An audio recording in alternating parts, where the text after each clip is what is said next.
Hello, నేను మీ Sesha Rao. Social మీడియాలో ఉండేటువంటి వివిధ ప్లాట్ఫామ్స్, అది ట్విట్టర్ కానీ, ఫేస్బుక్ కానీ, ఇన్స్టాగ్రామ్ కానీ, లేదా ఇతర ప్లాట్ఫామ్స్లో ఉన్నటువంటి సోషల్ మీడియాలో వైరల్ అవుతున్నటువంటి న్యూస్ని మీకు చూపించడానికి ప్రయత్నం చేస్తాను. అలాగే విశ్లేషణ కూడా అందిస్తాను. ఇసుక దందాలో పాత్రధారి సీతక్క పిఏ, సూత్రధారి ఎవరు? సో సీతక్క అనగానే మనకు గుర్తొచ్చేది ఏంటంటే నీతి, నిజాయితీ, ప్రజలతోటి మమేకం అవుతారు, పేదల యొక్క ఆలోచనల్ని, పేదల యొక్క బాధల్ని తెలుసుకుంటారు అనేది మనకి ఒకవైపు సీతక్క కనిపిస్తుంది. రెండో వైపు ఈమె మంత్రి అయిన తర్వాత ఇప్పుడు మొట్టమొదటిసారిగా వస్తున్న ఆరోపణ ఆమె మీద, ఇసుక మరోసారి దందాకు కేంద్రమైంది. రాష్ట్రంలో కాంగ్రెస్ ప్రభుత్వం రాగానే ఇసుక విషయంలో అనుసరిస్తున్న విధానాలు కొందరికి కాసులు కురిపిస్తున్నాయి. ఇసుకతో ప్రభుత్వానికి రావాల్సిన ఆదాయం అధికార కాంగ్రెస్ పార్టీలోని కొందరు ముఖ్యులకు చేరుతున్నది అని అంటూ ఇతను సీతక్క అనుచరుడు అని అంటూ ఒక పోస్ట్ వైరల్ అవుతుంది. ఆర్ఆర్ఆర్ అని. మరి ఆర్ఆర్ అంటే రేవంత్ రెడ్డి. మరి చూడాలి ఏంటో. మొత్తం మీద సీతక్క సోషల్ మీడియాలో ఆమె మీద వ్యతిరేకం వస్తున్నటువంటి పోస్టర్లు ఇప్పుడే చూస్తున్నాం. నెక్స్ట్, అక్రమ ఇసుక రవాణాపై ఉక్కుపాదం. 15 రోజుల్లో 44 లారీల వరకు సీజ్. పలు స్టేషన్లో 18 కేసులు నమోదు. మీరు చేసిన దందాను సీతక్కపై నెట్టేది ఏంటి? ఇసుక మాఫియాను అడ్డుకోవడమే నేరమా? సో ఇక్కడ మనకు కనిపిస్తుంది కల్వకుంట్ల ఫ్యామిలీ. ఈ కల్వకుంట్ల ఫ్యామిలీ చేస్తున్నటువంటి దాన్ని అడ్డుకోవడంతో సీతక్క మీద వైరల్ చేస్తున్నారు, ఆమె మీద ఆమెకు నెగిటివ్గా క్యాంపెయిన్ చేస్తున్నారు అనేటువంటి భావంతో సీతక్క మీద నెట్టేయడం ఏంటి, మీరు చేసినటువంటి పనికి అని చెప్పి పోస్ట్ వైరల్ అవుతుంది. నిజాలు ఏంటనేది చూడాలి. సీతక్క మీద మొట్టమొదటిసారిగా ఆరోపణలు వస్తున్నాయి సోషల్ మీడియాలో. నెక్స్ట్, సో ఇక్కడ చూస్తాం మనం, కాంగ్రెస్ నేతలతో ఈటల రాజేందర్ భేటీ, బీజేపీకి గుడ్ బై చెప్పనున్నారా? సో పాత ఫోటో, వీళ్ళు భేటీ అయినటువంటి ఫోటో ఇది. దీంట్లో బీఆర్ఎస్ పార్టీ లీడర్లు కూడా ఉన్నారు. సో ఇక్కడ ఫేక్ న్యూస్ ఇక్కడ ఆల్రెడీ ఈ ఫోటోలు ఇటీవల కాలంలో కాంగ్రెస్ పార్టీలో చేరుతున్నాడు ఈటల రాజేందర్ అనేది ఈ ఫోటో ఫేక్. దీన్ని మార్ఫింగ్ చేశారు అనేది వాదన. సో ఇది బీజేపీ ఫేక్ అని చెప్పి ఇస్తుంది. అంటే మారడు, ఈయన పార్టీ మారడు, కాంగ్రెస్ నేతలతో ఈటల భేటీ, బీజేపీ గుడ్ బై చెప్పున్నారు అనేది ఫేక్ న్యూస్ అని చెప్పి ఈ పోస్టరు ఇప్పుడు వైరల్ అవుతుంది. Next, so Annaram barrage safe. బరాజ్కి వచ్చిన ఆపదేం లేదు, పిల్లర్లకు ఎలాంటి ప్రమాదం లేదు, సీపేజీలకు ట్రీట్మెంట్ సరిపోతుంది, చిన్న చిన్న లోపాలు సరిచేస్తే సరి, ఇన్వెస్టిగేషన్ వెంటనే పూర్తి చేయాలి, రాష్ట్ర నిపుణుల బృందం సూచన.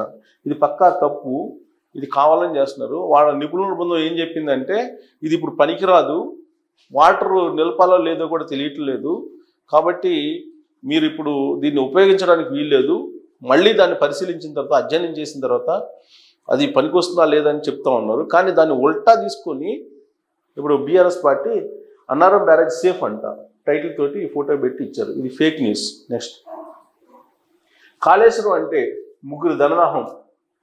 87,449 కోట్ల ధన ప్రవాహం, 1,40,000 రుణభారం. సో 2,66,000 అనవసరమైన భారం, అనంతమైన అవినీతి సొరంగాలు, 10,374 కోట్ల మేర కరెంటు ఛార్జీలు, సీసీ బ్లాకులు కొట్టుకుపోవడం,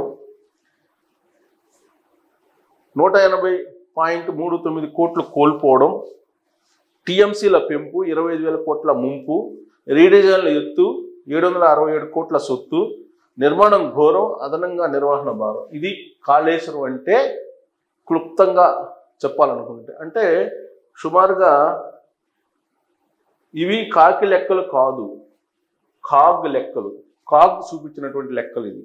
అంటే కాళేశ్వరం తోటి ఎంత ఆగం చేశాడు కేసీఆర్ తెలంగాణని అనేదానికి క్లుప్తంగా కాగ్ ఇచ్చినటువంటి రిపోర్ట్లో ఉన్నటువంటి బుల్లెట్ పాయింట్స్ ఇవి. అంటే 1,00,000 కోట్లు సుమారుగా కాళేశ్వరం పాలు చేశాడు కేసీఆర్. దాని మరమ్మతు చాలా ఈజీ అని చెప్పి వాళ్ళ పత్రికలు రాస్తున్నారు, పింక్ మీడియాలో అనేది ఇప్పుడు కాంగ్రెస్ పార్టీ చెప్తోంది. అసలు వాస్తవాన్ని కాంగ్రెస్ పార్టీ బయట పెట్టాలి. నెక్స్ట్, ముఖ్యమంత్రి అయితే సచివాలయానికి రాడు, ఎంపీ అయితే పార్లమెంటుకి పోడు, ఎమ్మెల్యే అయితే అసెంబ్లీకి రాడు, ఈ తుపాకీ రాముడు. సో ఇది వైరల్ అవుతుంది. వాస్తవంగా ఉమ్మడి రాష్ట్రాన్ని విభజించేటప్పుడు పార్లమెంట్లో లేడు కేసీఆర్. పార్లమెంట్కి చాలా సందర్భాల్లో ఆయన వెళ్ళలేదు, అసలు ఎంపీగా ఉన్నప్పుడు వెళ్ళలేదు అనేది అందరికీ తెలిసినటువంటి విషయం. ఆయన ముఖ్యమంత్రి అయిన తర్వాత సచివాలయానికి వెళ్ళినటువంటి దాఖలాలు లేవు. సో కాబట్టి దాన్నే సెటైర్గా రాస్తూ ఎమ్మెల్యే అయ్యారు. ఇప్పుడు ఎమ్మెల్యేగా ఉన్నాడు, ఇప్పటివరకు ఆయన అసెంబ్లీకి వెళ్ళాల. ప్రమాణ స్వీకారం చేయడానికి మాత్రం ఒకరోజు ప్రత్యేకంగా వెళ్ళొచ్చాడు తప్పితే అసెంబ్లీ సమావేశాలకు ఇప్పటి వరకు ఆయన అటెండ్ కాలేదు. అందుకే ఈ సెటైర్ వేశారు. ఎంపీ అయితే పార్లమెంట్కి వెళ్ళడు, ఎమ్మెల్యే అయితే అసెంబ్లీకి రాడు, ముఖ్యమంత్రి అయితే సచివాలయానికి రాడు. ఇది వాస్తవం. అందుకే ఆయన తుపాకీ రైడ్ అంటూ ఒక పోస్టర్ వైరల్ చేస్తూ ఉన్నారు ఆయన ప్రత్యర్థులు. నెక్స్ట్, సో ఆంధ్రప్రదేశ్ ఎన్నికల్లో బీఆర్ఎస్ పోటీ చేస్తుందా? ఏపీలో బీఆర్ఎస్ తరఫున కేసీఆర్ ప్రచారం చేస్తాడా? అవును కాదు మీ జవాబు కామెంట్ రూపంలో చెప్పండి. సో ఇప్పుడు కనుక ఆంధ్రప్రదేశ్కి వచ్చి కేసీఆర్ కనుక ప్రచారం చేస్తే తెలంగాణలో బీఆర్ఎస్ పార్టీ మనుగడ ఉంటుందా ఉండదా అనేటువంటి ఒక ప్రచారం జరుగుతుంది కదా, దానికి ఒక క్లారిటీ వచ్చేస్తుంది ఇట్టి పరిస్థితుల్లో కూడా. ఎందుకంటే బీఆర్ఎస్ పార్టీ అధినేత కేసీఆర్ కనుక ఏపీకి వెళ్తే ఇప్పుడు జగన్మోహన్ రెడ్డికి కొద్దో గొప్ప ఏదో 30-40 వస్తాయి అని చెప్పి సర్వేలు చెప్తున్నాయి. అవి ఉల్టా అయ్యేటువంటి అవకాశం ఉందని చెప్పేసి ఈ పోస్టర్ చూసినటువంటి వాళ్ళు పెడుతున్నటువంటి కామెంట్. సో కేసీఆర్ దేశకి నేత కాదు, ఇప్పుడు ఫామ్ హౌస్కి నేత అయిపోయాడు ఆయన.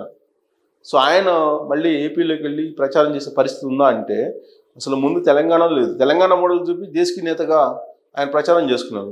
అందుకే తెలంగాణ వాళ్ళు కింద కూర్చోబెట్టారు. ఇప్పుడు మళ్ళీ ఏపీకి వెళ్తే ఇక్కడ అసలు బీఆర్ఎస్ పార్టీ ఉండే అవకాశం ఉండదు. Next, projected seat share Telangana మొత్తం 17 లోక్సభ.